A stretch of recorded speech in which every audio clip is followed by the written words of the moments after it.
First of all ఏంటంటే స్వచ్ఛ భారత్ మన యొక్క తెలుగు ఈకో వారియర్స్ అందరికీ కంగ్రాచులేషన్. మనం 1 year కంప్లీట్ చేసుకున్నాం. 54వ వారం అయితే 54వ వారం సందర్భంగా మనం ఏదైతే ఈరోజు ముఖ్య అతిథిగా మనం 2 గొప్ప వ్యక్తుల్ని పిలవడం జరిగింది. సో ఒకరేమో మన తెలంగాణ వరంగల్ నుంచి, తెలంగాణ బిడ్డ వరంగల్ నుంచి అన్నయ్య సంపంగి రమేష్, డాక్టర్ సంపంగి రమేష్ గారు ఏదైతే నిన్న మన భార్యకి రావడం జరిగింది. రమేష్ గారి గురించి చెప్తే ఏంటంటే ఒక చిన్న స్థాయి నుంచి 150 రూపాయలు జేబులో పెట్టుకొని హైదరాబాద్కు వచ్చి ఎవరు తెలియని సందర్భం నుంచి ఈరోజు ఒక దాదాపు 15-20 దేశాలలో కూడా తన యొక్క కంపెనీస్ ఓపెన్ చేసి డెవలప్ చేసి అన్ని దేశాల లోపల కూడా మంచి పేరు తీసుకొచ్చుకొని ఈరోజు బారిన్లో కూడా అతను అడుగుపెట్టిండు. ఇది ఏదో కమర్షియల్ అడ్వర్టైజ్మెంట్ కాదు, ఒక మంచి విషయం కాబట్టి ఒక మంచి ఎట్లా స్వతహాగా డెవలప్ అయిండు అన్న విషయంని తీసుకొచ్చి ఇలా చీఫ్ గెస్ట్గా ఆయనను పిలవడం జరిగింది.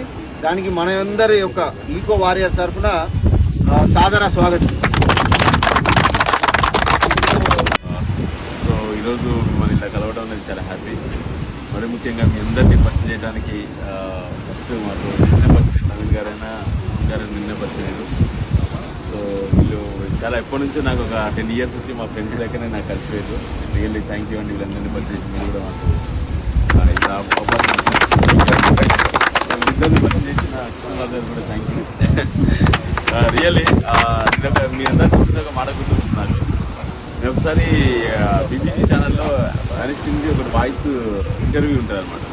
మీకు ఇంత తెలివితేటలు ఎలా వచ్చినాయండి, ఇంత జ్ఞానం ఎలా వచ్చింది, దాన్ని ఈక్వల్ ఎపిసోడ్ని మీరు ఎప్పుడైతే చేసి కదా నేను ఎలా వచ్చిందని ఒక క్వశ్చన్ వేసినప్పుడు అతను చెప్పింది ఒకటే, నాకైతే భగవంతుడు ఎక్కువ టాలెంట్ ఎక్కువ పెద్దగా మెదడేమీ లేదు, ఏమీ లేదు. బట్ ఏంటంటే నా పరిసరాలు ఏంటుందో నా పరిసరాల ప్రభావం వల్ల నాకు ఈ తెలివితేటలు వచ్చినాయి. అంటే నాకు జ్ఞానం రావాలి అంటే ఖచ్చితంగా ఆ పరిసరాల మీద డిపెండ్ అయి ఉంటుందని చెప్పింది అనమాట. అంటే ఆయన ఏం పరిసరాలు అంటే నా చుట్టూ పరిసరాలు నాకు నీట్నెస్, మా పేరెంట్స్ నాకు నీట్గా ఉంచేవాళ్ళు.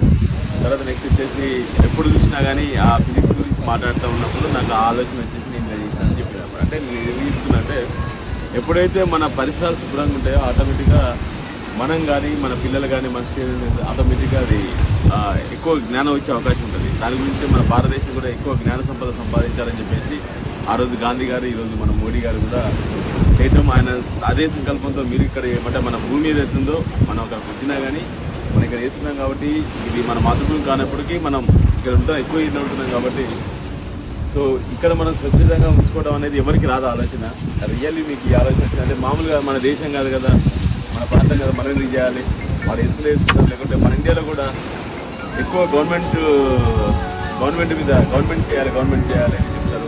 బట్ ఇక్కడ వచ్చిన తర్వాత మనది రెస్పాన్సిబిలిటీగా తీసుకుంటాం. మీరు చేయడం 1 year చేయడం అనేది చాలా గ్రేట్. అది